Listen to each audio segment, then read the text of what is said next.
Congress party ने खोटा साहब ने किसान मजदूर के लिए एक रैली रखी है। वही किसान जो 13 महीने तक बॉर्डर पे हमारी लड़ाई लड़ी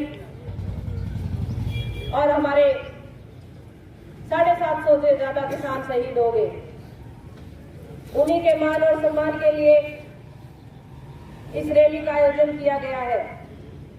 तो मेरी सभी ग्रामवासियों से हाथ जोड़ के विनती है कि इस रैली में आप ज्यादा से ज्यादा संख्या में पहुंचकर जो हमारे किसान भाई शहीद हुए थे उनको श्रद्धांजलि देने का काम करें। आप सभी को पता है कि बीजेपी सरकार को आए 9 साल से ज्यादा का समय हो गया है। इस सरकार ने ऐसा कोई वर्ग नहीं छोड़ा जिसको इसके खिलाफ धरनों में ना बैठना हुआ हो। हर वर्ग, चाहे उसमें किसान हो, मजदूर हो, कर्मचारी हो, अधिकारी हो और यहाँ तक कि आशा वर्कर बहने भी धरने पे बैठी है। एक तो एक आपने देखा होगा कि गांव का चुना हुआ मुखिया जो आपकी हकों की लड़ाई के लिए इस सरकार के खिलाफ धरनों पे बैठा हो, आज आपके गांव के मुखिया को इस सरकार ने ऐसे हाथ बांध दिए हैं कि आज हमारे गांव का विकास रुका हुआ है। तो मैं आप सभी से एक ही बात कहना चाहूंगी कि ये बीजेपी सरकार ये शुरू से लेके आज तक किसान विरोधी सरकार रही है। इसने किसानों पे इतने जुल्म किए हैं, आप देख सकते हो, सारा कुछ आपके सामने है।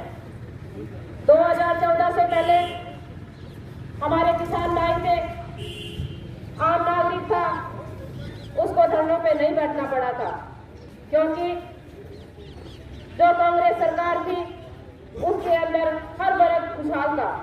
आज आप देख रहे हो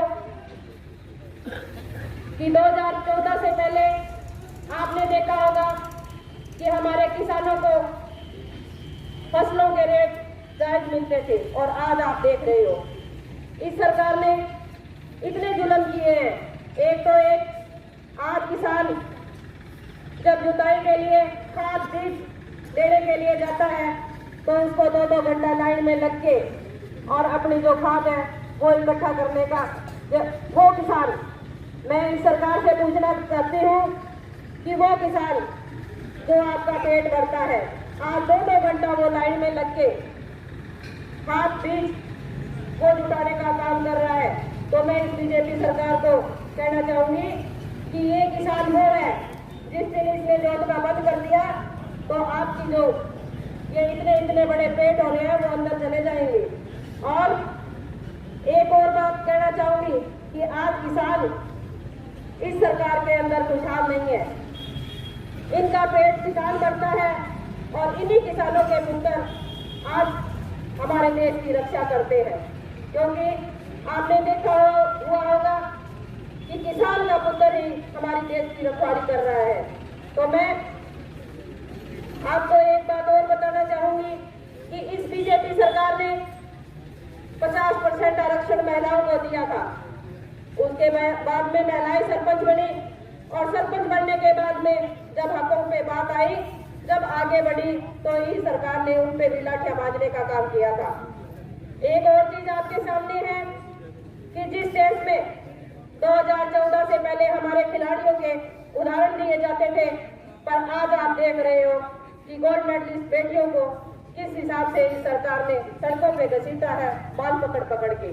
मैं तो आपको यही कहना चाहूंगी कि जो सरकार बहन बेटियों की नहीं हो सकती वो किसान की तो क्या होगी।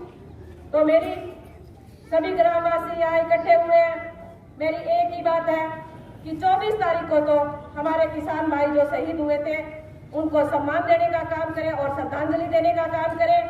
क्योंकि जब हम इकट्ठे होके एक्टिव होके और उन किसानों को श्रद्धांजलि देंगे तो हमारी एकजुटता एक मिसाल पन्नों पे लिखा जाएगा कि हमारे जो किसान भाई शहीद हुए थे उनको हमने मान और सम्मान देने का काम किया। क्योंकि इस बीजेपी सरकार के अंदर हमारे जो किसान भाई शहीद हुए थे उनको मान सम्मान देना तो बहुत दूर की बात है, इस सरकार ने तो उनको देशद्रोही नाम देने का काम किया था। तो मेरी सभी से हाथ जोड़ के विनती है कि आपको ज्यादा से ज्यादा संख्या में 24 की रैली में आपको पहुंचना है और जो हमारे किसान भाई शहीद हुए थे उनको श्रद्धांजलि देनी है। एक और बात आपको कहना चाहूंगी कि अभी इलेक्शन ज्यादा दूर नहीं है और जो ये सरकार है हमें बुलाने फुसलाने का काम करेगी, नई नई स्कीमें लागू करेगी, आप देखना। और जो भी मजदूर और कर्मचारी वर्ग है उनको नौकरियां भी देंगे, पर ये हमें फंसाने के काम है सारे के सारे, क्योंकि इस सरकार को दोबारा से सत्ता में आना है। तो मैं आपको एक ही बात कहना चाहूंगी कि हमें एकजुटता बनानी है, 36 बिरादरी से ऊपर उठना है और भाईचारा बना के इस बीजेपी सरकार को 2024 के अंदर सत्ता से बाहर करना है। तो हमारी जो एकता होगी तो कोई किसी की ताकत नहीं है कि हमें हरा सकते हैं। तो हमें हमारा मेन मकसद जो होना चाहिए कि बीजेपी सरकार को हम सत्ता से बाहर कैसे लेके जाए। तो मैं तो आपको